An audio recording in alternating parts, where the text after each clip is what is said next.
Pape Diaw, le coach de l'équipe nationale du Sénégal. Cette vidéo, c'est pour toi, Pape Diaw. L'Arabie Saoudite, le championnat saoudien a libéré des joueurs sénégalais comme Edouard Mendy, comme Kalidou Koulibaly, comme Sadio Mané. Pape, je te préviens. Wallahi Azim, l'Arabie Saoudite a libéré 3 religieux. Si tu les prends pas au sérieux pour les entraînements, ils vont se retrouver dans la mosquée ou bien dans les églises. Madame, nous ñu bëgg mosquée lañ ak église. Am nañ temps ni fiñ toll ni da ñëw regroupement équipe nationale déedéet dañuy dem ci mosquée yi di bale dem ci église yi di 3 religieux moom la Arabie Saoudite libéré fiñ toll ni teel leen a jël sinon du entraîner dañuy dem ci mosquée yi social ci bu doon booy yi ma xam la dinañ entraîner parce que yaa ñuy booleeg entraînement yi mais ñi ma xam ne doo religion we trop pap teel leen a jël bëgg nañ siyaada bëgg nañ kurus bëgg nañ croix jël leen ci équipe nationale kan bi dañ koo war a jël booy nañ teel a ñiñ teel a libéré nañ leen teel a jël teel leen dugal camp ñu teel a entraîner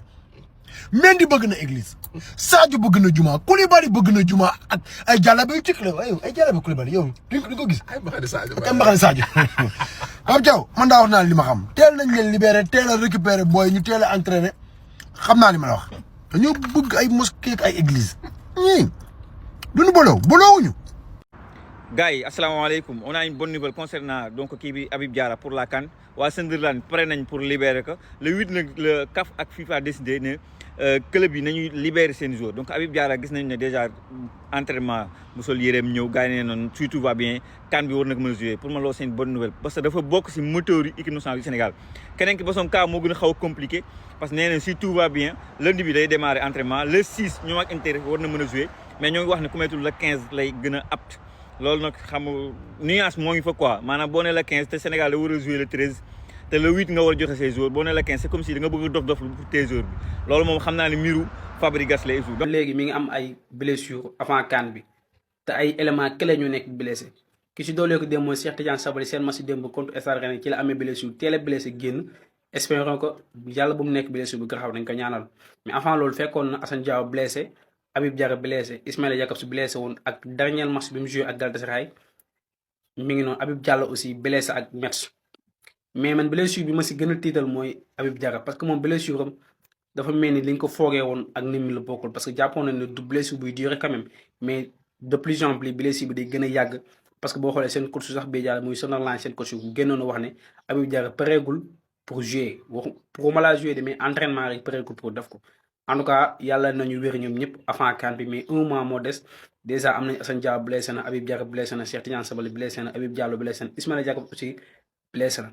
mais espérons que nañ leen ñaanal avant loolu mais bu fekkee kaaw Habib Diarra coach bi li ñu si wax man doyu ma parce que ñun yàgg nañoo gis coach yi def ay pexe pour mën a téye seen ay meilleurs joueurs ba ñu dem CAN mais en tout cas li si mën a xew daal mooy fédération bi ne déggoo ak waa Sunderland di déggoo ak Habib Diarra parce que Hakimi bi mi ngi def ay sacrifices yu rëy pour mën a dem jouer ak Maroc Hakimi bu lay jouer quand même blessure bu graaw la mais même mu fekkee premier match lay raté ak Maroc dana jouer CAN moom Habib Diarra même mu fekkee booy yi mën nañu raté premier match bi mais lu ñu def nañ teew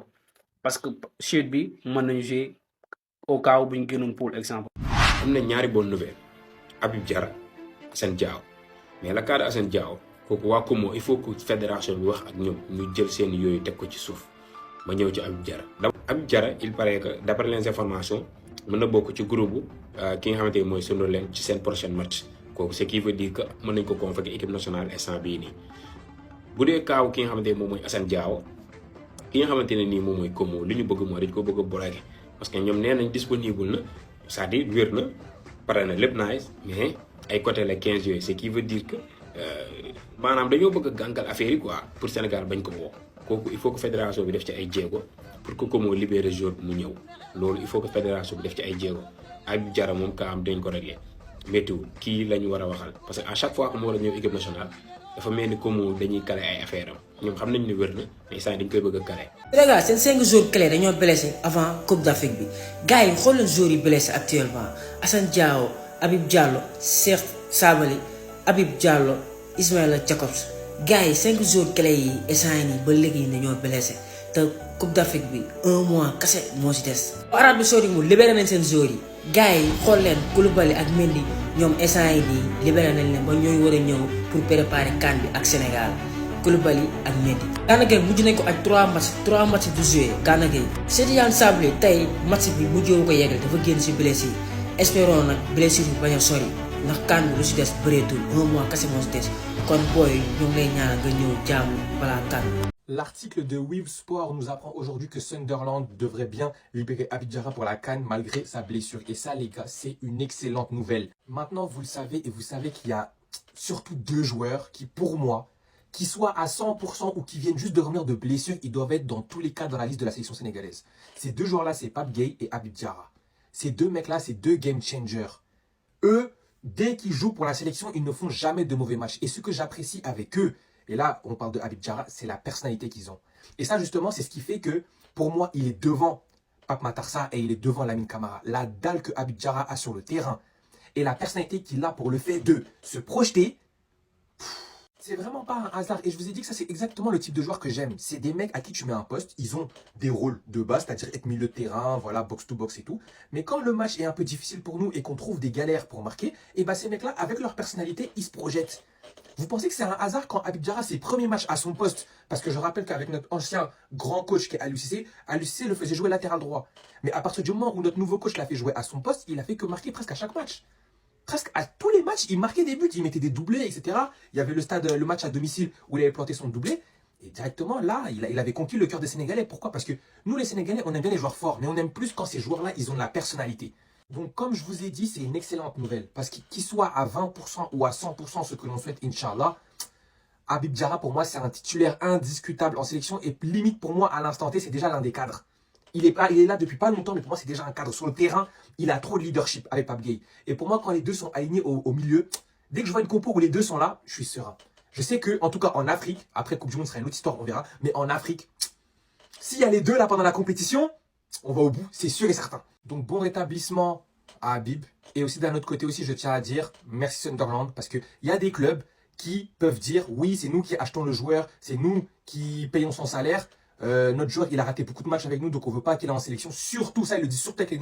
nations africaines. Sunderland aurait pu le dire, parce que Habib Diarra aussi a raté des matchs en première ligue, et quand même, ils l'ont payé à un certain prix. Mais malgré tout, voilà, ils font en sorte que Habib puisse jouer une compétition qui lui tient à cœur et qui tient à cœur des millions d'Africains et des millions de Sénégalais. Donc franchement, sur ce coup-là, Sunderland, bien vu. mais may ñu ko rek di cliquer ci abonné ba lu xew ñu mën leen ci alerter ñu yëg ko bokk ci ñi koy teel a yëg kon nii nu mu tuuti xanaa ñu war a mën a romb 70 000 80 000 wala sax 100 000 abonnés kon may delluwaat rek fi ma doon doore jàppaleen ci ndax chaîne bi seen chaîne la.